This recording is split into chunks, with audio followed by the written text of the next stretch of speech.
নারীকে যদি তার সঙ্গে বিবাহ নামক এই ধরনের প্রহসনের কেউ আয়োজন করে, যারা যারা যেই বিবাহ নামক প্রহসনের আয়োজন করবে, আল্লাহর কোরআনের বিধানের সঙ্গে তামাশা করবার অপরাধে সবগুলো বেঈমান এবং কাফের।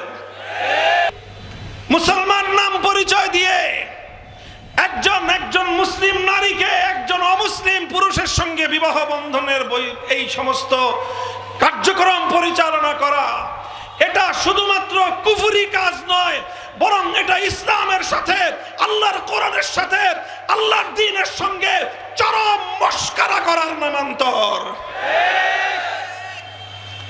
এইভাবে করতে করতে আজ মুসলিম সমাজ, আমাদের দেশ এই পর্যায়ে এসে উপনীত হয়েছে। আমাদের দেশে এইরকম একটা আইন আছে, যে আইনটাকে বলা হয় আন্তঃধর্মীয় বিবাহ আইন। অর্থাৎ এক ধর্মের লোক আরেক ধর্মের লোককে বিয়ে করতে পারবে। আমরা পরিষ্কার বলি, হে ঈমানদাররা, আল্লাহর কোরআনের পরিষ্কার আইন মনে রাখবেন। আল্লাহর আইন যদি আপনার পছন্দ না হয়, তাহলে আপনি বেঈমান। ঈমানের দাবি করা আপনার জন্য ভণ্ডামি আর মুনাফিকি ছাড়া কিছুই নয়। আল্লাহর কোরআনের আইন ভালো লাগে না, আল্লাহর শরীয়তের আইনের উপর প্রশ্ন তুলবেন, আবার নিজেদেরকে ঈমানদার বলে দাবি করবেন, পৃথিবীতে এর চেয়ে বড় ভণ্ডামি আর মুনাফিকি কিছুই হতে পারে না।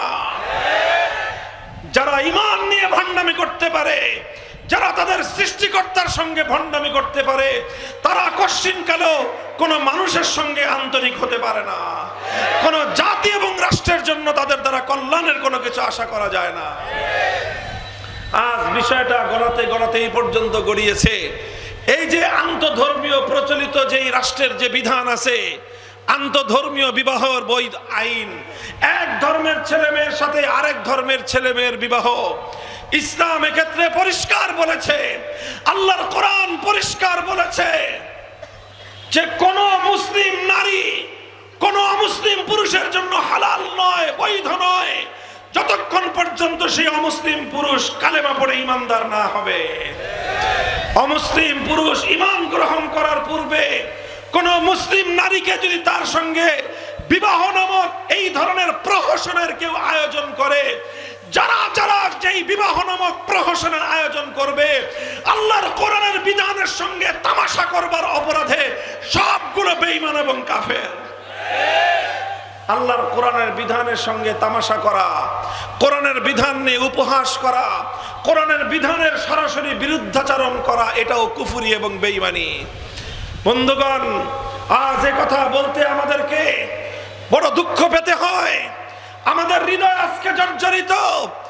এই সমস্ত আমার রাষ্ট্রের নিরাপত্তাহীনতার কারণে রাষ্ট্রীয় ব্যবস্থায় মুসলমানদের ঈমান আমলের কোনো হেফাজত করা তো দূরের কথা, ন্যূনতম মুসলমানদের জানমাল ইজ্জতের নিরাপত্তাটুকু আজ এই রাষ্ট্র দিতে পারতেছে না। আপনারা গত সপ্তাহ 10 দিন ধরে দেখতেছেন, গোটা বাংলাদেশ একটা বিষয় নিয়ে তোলপাড় সৃষ্টি হয়ে গিয়েছে। বিধান আছে, ঘুরায় পেঁচায় তিনি তার পুত্রবধূকে আহলে কিতাব সাব্যস্ত করলেন।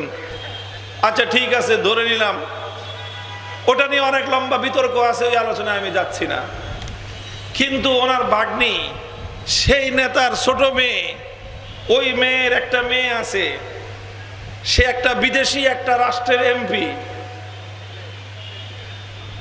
সে বিয়ে করছে নাম একটা খ্রিস্টান ছেলেকে। কাকে? খ্রিস্টান ছেলেকে। সেই দলের নেতা কর্মীরা আবার এটা নিয়ে খুব গর্বিত যে তাদের ভাগ্নি সে এত বড় নেত্রী হয়েছে যে খ্রিস্টানরা তাকে বিয়ে করছে। নাউজুবিল্লাহি মিন যালিক।